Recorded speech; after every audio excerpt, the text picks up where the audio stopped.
Hello student, welcome back to my YouTube channel Student Study Point, and I hope that you all are fine.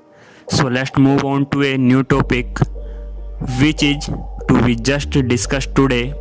So let's start.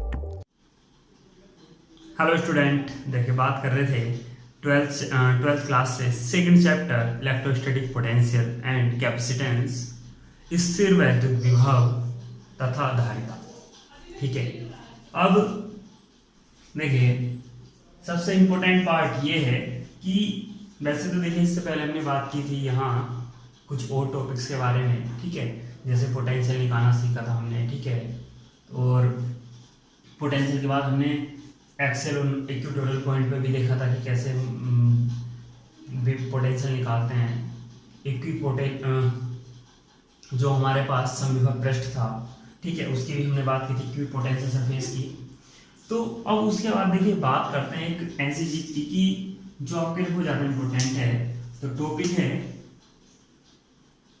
Electrostatic potential energy of A system of charge. इसका मतलब है कि एक हम जो स्थितिज ऊर्जा है वो ज्ञात करने वाले हैं किसकी, जो आवेशों का निकाय है। ठीक है, तो स्थितिज ऊर्जा के बारे में तो देखिए मैं सबसे पहला टॉपिक इस चैप्टर का वही था। तो मैं फिर भी एक चीज यहाँ आपको बता दूं कि स्थितिज ऊर्जा से यहाँ सिस्टम के लिए मतलब क्या है। सपोज दैट कि कोई इलेक्ट्रिक फील्ड यहाँ इस टाइम नहीं है, इलेक्ट्रिक फील्ड की कोई मौजूदगी नहीं है, या आप दोनों तरीके से समझ सकते हैं कि इलेक्ट्रिक फील्ड हो भी या नहीं भी। लेकिन मैंने क्या किया, ये दो चार्ज ले लिए। ठीक है, ठीक, अब इन दो चार्ज पार्टिकल को मैं एक जगह यहीं स्थिर रख रहा हूं लगातार।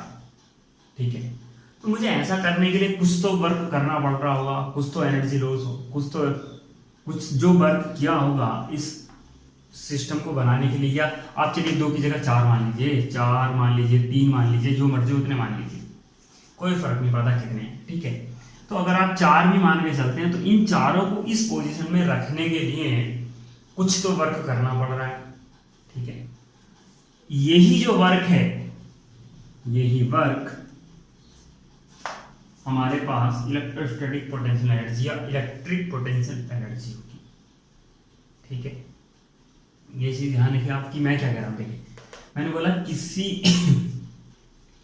जो सिस्टम है चार्ज का, ठीक है, यानी आवेशों का जो निकाय है उसको बनाए रखने के लिए जो वर्क करना पड़ता है वो उस सिस्टम के लिए स्थितिज ऊर्जा होती है।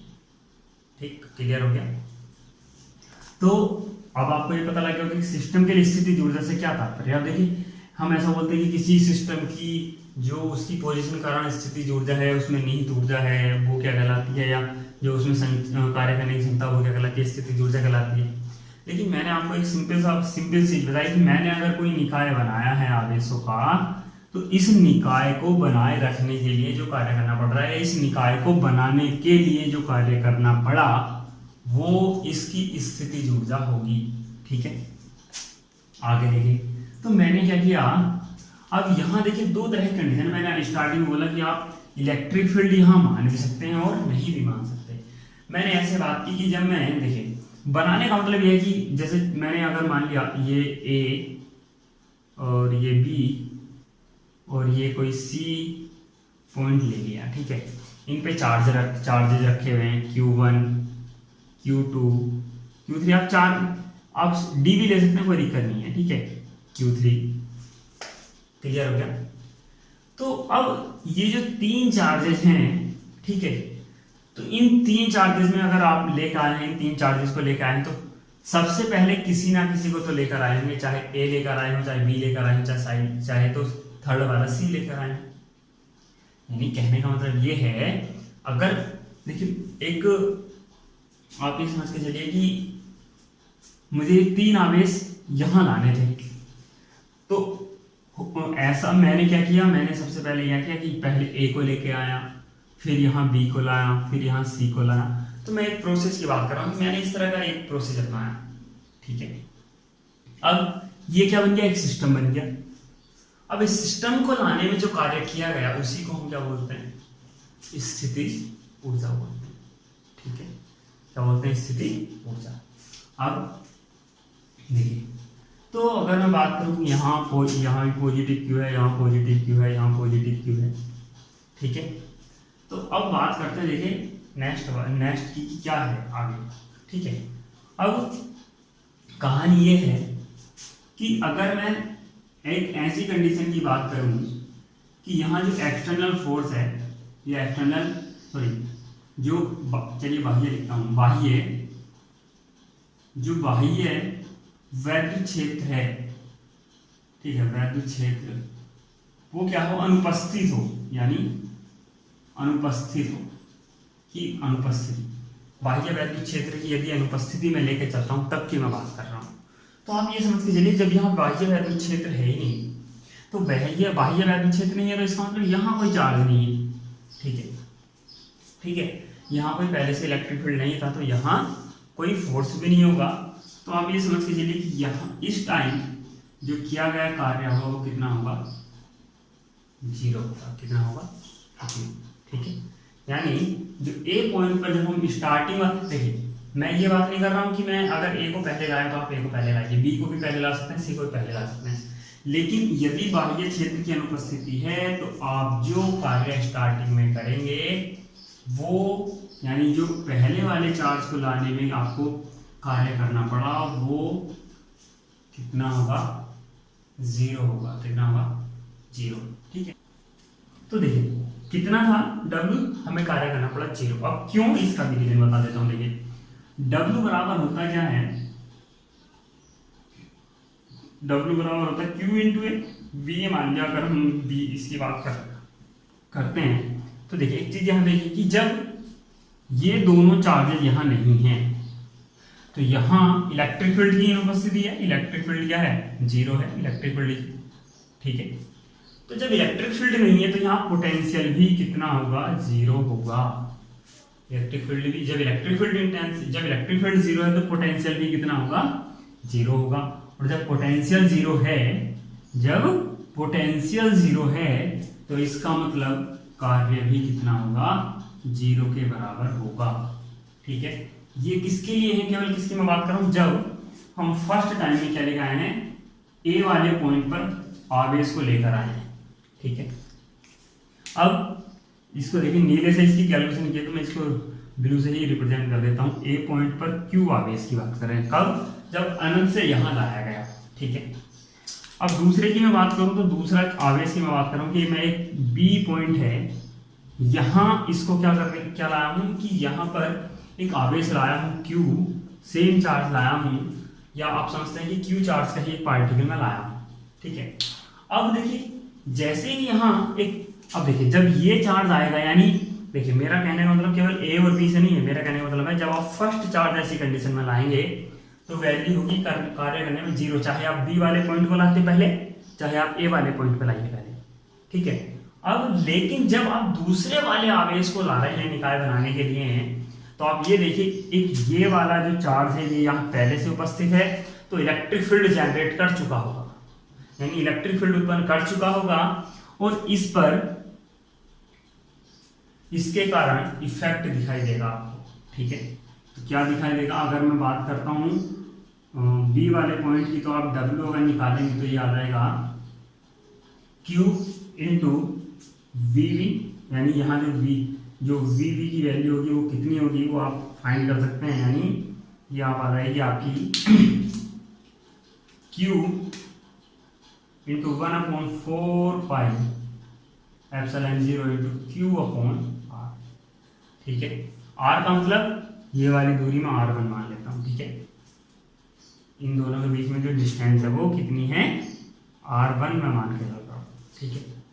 तो ये वाली कहानी आ गई। तो अब इसको अगर मैं सोल्व करके पूरा लिखता हूँ तो याद आएगा 1/4 पाई एप्सिलॉन 0 Q स्क्वायर, या इसको Q1 Q2 कर ले, चलिए Q1 Q2, तो ये आ जाएगा Q1 यहाँ Q2, तो यहाँ Q1 और यहाँ आप मान के चल सकते हैं ये हो जाएगा।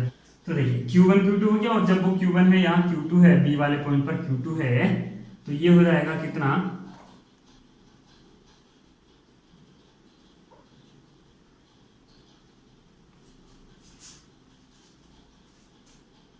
तो देखिए ये Q1 Q2 ये हो गए, तो Q1 और Q2 ये आप लिख सकते हैं, या इसको आप ऐसे करके लिख लीजिए Q1 Q2 ठीक है। अब ये आपकी वैल्यू आ गई दूसरी, ये एक और ये दो। अब निकाय अगर आप और बनाना चाहते हैं, देखिए ये केवल अभी तक दो निकाय का आया, यानी दो आवेश आप एक साथ लेके आए। अगर मैं बात करता हूं, अब मैं एक निकाय और लाता हूं तीसरा, ठीक है, तो यहां C पॉइंट पर एक Q3 आवेश लाता हूं, ठीक है। तो अब देखिए यहां इसके लिए ये Q1 भी पोटेंशियल उत्पन्न करेगा और V भी पोटेंशियल उत्पन्न करेगा, तो ये यहां सॉरी ये देखिए, यानी आप इस वाले पॉइंट के जरिए आप ये इस तरह से मिला सकते हैं और ये इस तरीके से भी हो सकता है। तो यहाँ Q3 हो गया और ये Q2 के कारण हुआ, ठीक है। तो मैं इसको R2 और इसको R3 मान के चलता हूँ, ठीक। तो ये वाली दूरी क्या हो जाएगी, R1 हो जाएगी, ठीक है। अब देखिए, तो जब मैं अब यहाँ देखिए, अब एक चीज और देखिए, इनके जब इसके कारण इस पर लगेगा विभव तो कितना होगा। अब मैं बात करता हूँ थर्ड वाले की, C वाले पॉइंट पर लिखा है W निकालने के लिए, तो हमें क्या करना पड़ेगा, Q3 चार्ज को लाए हैं, QC पोटेंशियल। अब QC का मतलब यहाँ देखिए क्या है, यहाँ Q3 और QC का मतलब है V1 प्लस V2 से, यानी जो ये V1 इसके कारण उत्पन्न होगा और जो V2 इसके कारण उत्पन्न होगा। आप यहाँ लिख सकते हैं VA और VB, यानी A वाले पॉइंट से और B वाले पॉइंट से। तो Q3 VA का मतलब कितना हुआ, 1/4 pi epsilon 0 Q1 Q3 upon R2 plus B वाले से लगा लीजिए 1/4 pi epsilon 0 Q2 Q3 upon R², ठीक है, सॉरी R3, ठीक। तो ये इस B और BB के मान रखे हैं। अब देखिए ये कितना हुआ W, तो अब अगर मैं यहाँ से कुछ कॉमन निकालना चाहूँ तो कॉमन निकाल सकता है, क्या निकाल सकता है, देखिए तो ये W का मान आ जाएगा, अगर आप यहाँ W निकालना चाह रहे हैं तो 1/4, सॉरी ये मैंने यहाँ ये देखिए, क्योंकि VA की वैल्यू केवल A के कारण यहाँ उत्पन्न है और V की वैल्यू यहाँ उत्पन्न है। जो Q3 है सॉरी वो मैंने यहाँ की मल्टीप्लाई डायरेक्टली अंदर करके लिख दिया था, ये Q3 बाहर ही लिखा हुआ है। तो आप तो अगर चाहे तो इस Q3 को हटा के अंदर लिख सकते हैं, जैसे मैंने पहले लिखा था। तो अब मैं अगर 1/4 पाई एप्सिलॉन कॉमन निकाल लेता हूँ, तो मैं अब अंदर गुणा करके लिख लेता हूँ Q1 Q3 upon R2 plus Q2 Q3 upon R3 और ये ब्रैकेट बन, ये अब ये W हो गया, ठीक है। तो अगर मैं बात करता हूँ ये W1 ये W2 और ये W3, तो टोटल W जब मैं निकालूंगा तो कैसे निकालूंगा, आप इस चीज को सोचिए कि W इक्वल टू कितना आएगा, W1 plus W2 plus W3, ठीक है। तो अब इनकी जो वैल्यूज है देखिए कितनी आ जाएगी, कि पहली वाली 0 प्लस ये वाली value 1/4 pi epsilon not Q1 Q2 upon R1 plus 1/4 pi epsilon not Q1 Q3 upon R2 plus Q2 Q3 upon R3, ठीक है। आप अगर आप इसको निकालते हैं तो ये आ जाएगा W बराबर 1/4 पाई एप्सिलॉन 0 कॉमन निकाल लीजिए, तो ये आ जाएगा Q1 Q2 upon R1 plus Q2 Q3 upon sorry यहाँ Q1 है, Q1 Q2 upon R2 plus Q2 Q3 upon R3। ये आपका क्या निकल गया, टोटल कार्य। और मैंने बोला था जो कार्य आप सिस्टम को बनाने में करते हैं वही कार्य क्या होता है, उस सिस्टम की स्थितिज ऊर्जा होता है। तो इसका मतलब यही वैल्यू किसकी होगी, स्थितिज ऊर्जा की होगी, ठीक है। क्लियर हो गया। अब देखिए इसका एक छोटा सा फंडा और बताता हूँ कि अगर आपको एक ये तो 3 का निकाय है, 3 वाला निकाय, मैं आपको एक बार वैसे थोड़ा सा बता देता हूँ रफली में कि देखिए सबसे पहले आप किसी भी चार्ज को लाइए, चाहे ए को लाएं, बी को लाएं, सी को लाएं, कोई फर्क नहीं पड़ता, यानी Q1 Q2 Q3 में से किसी को भी पहले लाएं। जो पहले वाला है, क्योंकि यहाँ इलेक्ट्रिक फील्ड नहीं है तो पोटेंशियल जीरो होगा, तो पहला वाला कार्य जीरो ही आएगा। दूसरा वाला कार्य जब आप निकालेंगे तो केवल पहले वाले के कारण पोटेंशियल उत्पन्न होगा, दूसरे वाले आवेश की उसमें मल्टीप्लाई हो जाएगी। आप किसी का भी निकालिए, Q2 को निकाल, चाहे आप Q2 के लिए निकालिए यहाँ, फिर यहाँ Q1 के लिए निकाल लीजिए। उसके बाद यहाँ ये जो W है, जो अब हम इसकी बात करते हैं W3 की, तो W3 के लिए फिर क्या होगा, मान लीजिए जैसे आप दो आवेश ये वाला आवेश पहले लाए थे, तो इसके और इसके कारण, यानी हम जब तीसरा आवेश लाएंगे तो इन दोनों के कारण यहाँ इस पर उत्पन्न होगा, वो इस तरह से आप निकाल सकते हैं। तो आप किसी को भी पहले लाइए, किसी को बाद में लाइए, कोई फर्क नहीं पड़ता, बस आपको ध्यान रखना है कि हम प्रोसेस क्या बना रहे हैं। अब इसका एक सीधा सा फंडा देखिए कि एक एग्जाम्पल लेते हैं, चलिए इसके ऊपर। तो एग्जाम्पल के लिए मैं एक आपको ये आई थिंक एक्सरसाइज का या एग्जाम्पल भी आपकी में शायद इस तरह का एक, तो मैं बात कर लेता हूँ, ठीक है। क्या है कि एक वर्ग है, ठीक है। अब A B C और D, ठीक है। सपोज दैट यहाँ पॉजिटिव, तो यहाँ भी पॉजिटिव चार्ज है, और यहाँ निगेटिवली चार्ज है, तो यहाँ निगेटिवली चार्ज है। मतलब कहने का आमने सामने जो रखे हैं वो सेम चार्ज रखे हैं। अब देखिए मुझे बताइए, अगर मैं ये सिस्टम बनाऊंगा तो कैसे बनाऊंगा, पहले कोई सा एक आवेश लाऊंगा, फिर दूसरा, फिर तीसरा, फिर चौथा, ठीक है। उसके बाद एक चीज आप ये देखिए कि जब मैं लास्ट वाला आवेश लाऊंगा तो उस पर केवल 1 2 3 4, क्या ये 4 ही रास्ते हैं जिनके जरिए इस पर बल लगेगा। आप ये सोच के चलिए कि जब हमारे पास इस C के लिए A to C भी काम करता है, ध्यान हो, अब B to D भी काम करता है, यानी आप एक सीधा सा फंडा है कि जितने रास्तों से आप यहाँ कैलकुलेट कर सकते हैं, जितने वे आप मिला सकते हैं, उतने वे से आपको इलेक्ट्रिक फील्ड इंटेंसिटी काउंट करनी होती है, सॉरी इलेक्ट्रिक एनर्जी काउंट करनी होती है। इसके ऊपर ये एक एग्जांपल आप करके देखिएगा, वरना नेक्स्ट वीडियो में इसको मैं डिटेल समझाऊंगा, ठीक है। आप ये चीज़ आप मान के चलिए कितने रास्ते थे, एक चौथा रास्ता, पांचवा रास्ता ये वाला हुआ AC, और छठा रास्ता ये हुआ। तो इसमें अगर मैं बात करूँ कि L साइड है तो AB कितनी हो जाएगी, AB BC CD और D, ठीक है। और जो आपका AC और BD है वो हो जाएगा √2L। तो ये दूरियां हो गई केवल। अब जो आपकी 1/4πε, तो देखिए कॉमन आया था, अगर मैं U की बात करता हूँ तो अंदर कितनी क्या क्या चीज आ जाएगी, देखिए ये Q1 हुआ तो ये QB हुआ, यानी सबकी वैल्यू बराबर है, तो QA QB, ठीक है, अपॉन R1, यानी L मान के चलिए L मान लेते हैं, L प्लस QB से QC, ठीक है, QB और QC आ जाएगा, तो यहाँ भी L, फिर इस तरह से QC QD अपॉन L, ठीक है, प्लस QD QA, ठीक है, QA अपॉन L, और फिर विकर्ण वाले में आ जाओ, तो QA और QC अभी तक नहीं आया था। देखिए QA से C पे कहाँ निकाला, जबकि हम 3 निकाला, जब निकाल रहे तो A से C पे भी निकाला था, तो ये कितनी हो जाएगी √2L, और फिर B से D, तो QB और QD अपॉन √2L। ये आपकी, आप जब इस तरह से काउंट करते हैं, इसलिए टोटल आपकी क्या रहेगी, इस तरह से निकल के एनर्जी निकल के आ जाएगी, ठीक है। आई होप कि आपको समझ में आया। और देखिए एक चीज, यदि यहाँ मान लिया एक, मैं इस निकाय में क्या करता हूँ, इस पॉइंट पर कोई आवेश लाता हूँ यहाँ, ठीक है, अगर मैं यहाँ कोई आवेश लाता हूँ Q0 मान के चलिए, सपोज दैट आप, तो अब देखिए होगा क्या, ये दूरी बराबर, ये दूरी बराबर, ये दूरी बराबर, ये दूरी बराबर, यानी ये चारों दूरियां कैसी हैं, बराबर हैं। जब आप पोटेंशियल निकालेंगे, A के कारण यहाँ, B के कारण यहाँ, C के कारण यहाँ, D के कारण यहाँ, तो जितना पोटेंशियल इसके कारण आएगा उतना इसके कारण आएगा, जितना इसके कारण आएगा उतना इसके कारण भी आएगा। तो ये दो आपकी जो वैल्यू आएंगी वो निगेटिव और दो पॉजिटिव आएंगी, यानी ये वाली और ये वाली वैल्यूज कैसी हो गई, निगेटिव, ये वाली और ये वाली वैल्यू कैसी हो गई, पॉजिटिव। क्यों, ये निगेटिव चार्ज, ये निगेटिव चार्ज, ये पॉजिटिव चार्ज, ये पॉजिटिव चार्ज, चारों आपस में कैंसिल और वैल्यू 0। यानी इस तरह का कोई भी अगर आप आवेश लाते हैं ऐसे सिस्टम के मिड पॉइंट पर, तो उस टाइम जो आपका कार्य किया जाएगा वो कितना होगा, 0 होगा, या स्थितिज ऊर्जा कितनी होगी वो यहाँ जीरो होगी।